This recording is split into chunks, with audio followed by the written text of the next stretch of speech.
તમારો પૂરો સપોર્ટ મળવો જોઈએ. બસ થેન્ક યુ, આભાર.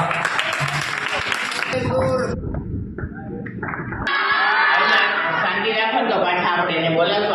આપણે શું થયું, તાત્કાલિક ઇમરજન્સીમાં એને બોલાવ્યા એટલે એની આગળ એટલા જ પ્રયોગો હતા, પણ આપણે વ્યવસ્થિત ટાઈમ આપીને એને બોલાવશું ત્યારે ઘણા બધા પ્રયોગો તમને બતાવશે. બરાબર?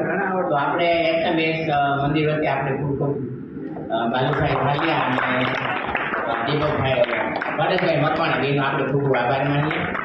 અને અવારનવાર અહીંયા આવતા રહેજો. અને આ રીતે અમારે દર વર્ષે આ કેમ્પ હોય જ છે, દર વર્ષે. એટલે અમારા બાળકોને લાભ આપતા રહેજો. ચાલો, સારું, અમારું ગૌરવ છે ને એમાં. અમે ભગવાનની જો પ્રાર્થના કરીએ કે તમે આ મેજિકની અંદર ખૂબ આગળ વધો અને તમારું નામ રોશન કરો, એવી આપણે બધા પ્રાર્થના કરીએ ને ભગવાનની.